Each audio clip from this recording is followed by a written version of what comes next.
अक्सर हम एक ऐसी चीज़ का सामना करते हैं जो हमारे शहरों की खूबसूरती को, हमारे सुकून को कहीं ना कहीं मुतासिर करती है, लेकिन हम उस पर ज़्यादा गौर नहीं करते। तो आज आइए इसी समाजी जिम्मेदारी यानी सिविक सेंस की गहराई में उतरते हैं। कभी सोचा है, हम कहते हैं सफाई निस्फ़े ईमान है, लेकिन फिर भी हमारी सड़कें, हमारी गलियां कचरे से क्यों भरी रहती हैं? ये एक ऐसी सच्चाई है जिसे हम रोज़ देखते हैं और शायद देखकर अनदेखा कर देते हैं। और सड़कों पर ट्रैफिक का हाल, उफ, बस देखिए, सुर्ख बत्ती पर कोई रुकने को तैयार ही नहीं। हर किसी को बस जल्दी है। सवाल यह है कि कानून तो हैं, लेकिन उन पर अमल क्यों नहीं होता? और पब्लिक प्लेसेस का क्या? कभी पार्क गए हों तो टूटी हुई बेंचें देखी होंगी, बस स्टॉप्स पर गंदगी। ये जगह तो हम सबकी है ना, हमारी मुश्तरका मुल्कियत। फिर इनका ये हाल क्यों है? ये सारे मसले जो देखने में बिल्कुल अलग अलग लगते हैं ना, इन सबकी जड़ सिर्फ एक है, और वो है सिविक सेंस की कमी, यानी शहरी जिम्मेदारी के एहसास का ना होना। तो चलिए सबसे पहले ये समझते हैं कि ये सोक सेंस आखिर है क्या, इसका असल मतलब क्या है। क्योंकि ये सिर्फ एक लफ्ज़ नहीं है, बल्कि ये एक पूरे सोशल एटीट्यूड, एक रवैये को जाहिर करता है। बिल्कुल आसान लफ्ज़ों में समझें तो सोशल सेंस का मतलब है एक जिम्मेदार शहरी होना।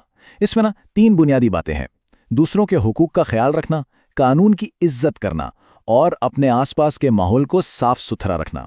जब ये सब चीज़ें मिल जाती हैं तो एक बेहतरीन समाजी रवैया बनता है। देखिए, सोक सेंस कोई रॉकेट साइंस नहीं है। ये हमारी रोज़मर्रा की छोटी छोटी आदतों का नाम है, जैसे कचरा हमेशा डस्टबिन में डालना, ट्रैफिक सिग्नल पर सब्र से इंतज़ार कर लेना या किसी लाइन में अपनी बारी का ख्याल रखना। यही तो वो छोटे छोटे कदम हैं जो मिलकर एक बेहतर मुआशरे की बुनियाद रखते हैं। तो अब सवाल ये उठता है कि अगर सोक सेंस इतनी आम सी, इतनी बुनियादी चीज़ है, तो फिर हमारे मुआशरे में इसकी इतनी कमी क्यों है? आइए इस मसले की जड़ तक जाते हैं और देखते हैं। तो इस सोक सेंस की कमी का नतीजा क्या निकलता है? बिल्कुल वही मंजर जो हम रोज़ देखते हैं। जगह जगह कचरे के ढेर, ट्रैफिक का शोर, एक अजीब सी अफरा तफरी, और पैदल चलने वालों के लिए तो रास्ते ही नहीं बचते। ये माहौल सिर्फ शहर की खूबसूरती को ख़राब नहीं करता, बल्कि हम सबके जहनी सुकून पर भी बुरा असर डालता है। असल में इस मसले की जड़ें काफ़ी गहरी हैं। इसकी बुनियाद रखी जाती है बचपन की तरबियत में। जब घर और स्कूल में शहरी जिम्मेदारी के बारे में सिखाया ही नहीं जाता, तो बड़े होकर इसका एहसास पैदा होना काफ़ी मुश्किल हो जाता है। और फिर ऊपर से जब कानून पर सख्ती से अमल भी ना हो, तो यही लापरवाही आहिस्ता आहिस्ता एक आम रवैया बन जाती है। लेकिन एक अच्छी खबर भी है।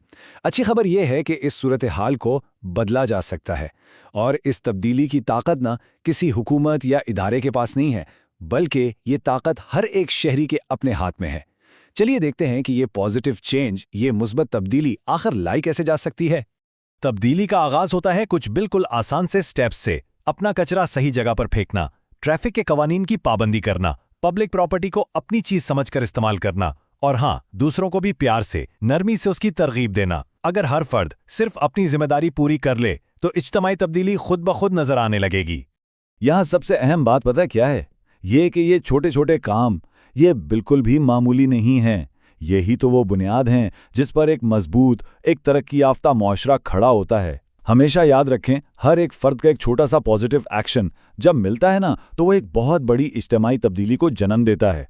और आखिर में ये बात हमेशा जहन में रखनी चाहिए कि एक कौम सिर्फ हुकूमत से नहीं, बल्कि उसके शहरियों से बनती है। एक बेहतर मुआशरा हम सबकी अपनी जिम्मेदारी है। तो सवाल बस इतना है कि क्या हम सब ये जिम्मेदारी उठाने के लिए तैयार हैं?